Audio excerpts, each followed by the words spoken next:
So I just wanted to do a video covering the Last Kingdom because even though I think it has a strong niche fan base, I don't really believe that it gets nearly the same amount of attention as Vikings does or just in general. And really I would say that the Last Kingdom isn't as widely recognized just from my personal experience alone, as I didn't find this show just surfing through Netflix. It was actually really social media by how I came across it. So I think there is a little bit of a marketing problem there. And in terms of coming across it on social media, I think I was even lucky to do that because I wouldn't say there's really that much of coverage on the Last Kingdom as a whole. And even in comparison, I think you see a lot more stuff about the Vikings show than the Last Kingdom. And I would really say that this has to be attributed to Vikings being aired for American television, whereas the Last Kingdom started for British television, even though the show became a Netflix exclusive for its later seasons.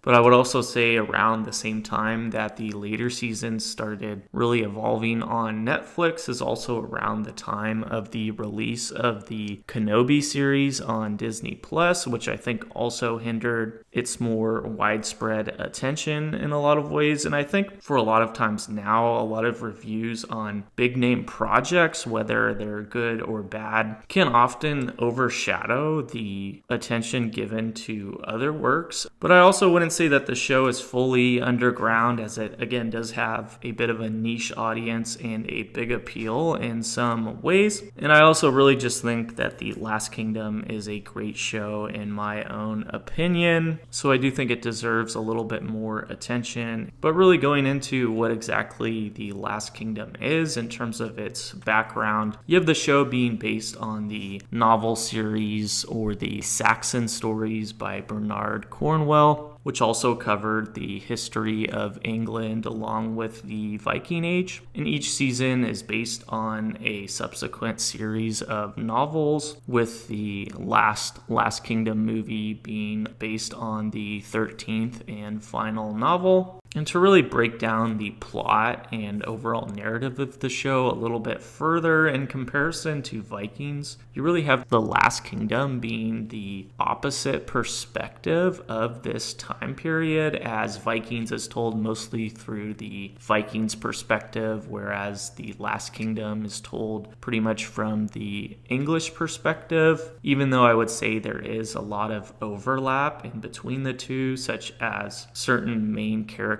being multicultural in a lot of ways. And I really think this is an aspect that makes both shows interesting. And you do have a lot of overlap in terms of a lot of the same characters as well. You have Alfred the Great in both shows, you have Uba or Ube, and you also have a mention of a few of the same characters. So whereas the Viking show kind of starts in their homeland and then really eventually ventures to England, you have the Last Kingdom really starting in England, and you see the Viking invasions with Wessex being the last kingdom yet to be conquered. So that's really where the premise of the show starts, and really Wessex is where the main setting of the show would take place. And I think with this you really have a lot of great themes of anarchy of the time, in addition to other political or war strategy themes. And I think some of the other dynamics that really makes the show great is you also have a lot of great music, or the overall soundtrack for the series. I think you also have a lot of great visually appealing cinematography or aesthetics of the show, really demonstrating the different landscapes encompassing England. And you also have a lot of great action, even though there is a lot more gore or explicit scenes. So I would really say it's much more of an adult show. But in comparison to Vikings, I don't think they go quite as far in terms of some of the violence. And really in terms of the show's overall engagement, I think you have the Last Kingdom being pretty well critically acclaimed. So you don't really have much criticism at all of the show. Really the only thing to mention is that it does have a little bit more sad moments due to a lot of the tragedies. But in my opinion, I'd say that there's enough good moments to really make up depth for this, and really some of the more tragic events I think add to the realistic nature of this time period. So I'd say it's definitely an enjoyable watch all throughout, although I would say the first 2 seasons are the best. And I think this is really due to season 3 feeling a little bit different. For one, you have the Netflix production, but I'd say the overarching big change in season 3 is obviously the loss of King Alfred, as I really think his absence is really felt so strongly. And really I'd relate this to how Vikings didn't really feel the same after Ragnar's death. And for The Last Kingdom, I really think what made the first seasons great is the dynamic between Uhtred and Alfred. But besides this, I really would say that seasons 3 through 5 are not bad in any way. I think they still find ways to make the story interesting and even offer a slightly new feel for the show overall. But really I would say the spin-off movie, The Seven Kings Must Die, isn't nearly as good as the show, even though it does serve as the true ending to the series. But I personally like just the ending that's given at the end of season 5, which really served as the initial finale. But even the movie I would say is still enjoyable. But in terms of any other minor criticisms, I would also say you have some real questions in relation to the historical accuracy of this show. And I would say looking at the historical accuracy overall, King Alfred is obviously pretty accurate in a lot of ways, but Uhtred, on the other hand, is where you get a little bit less realism.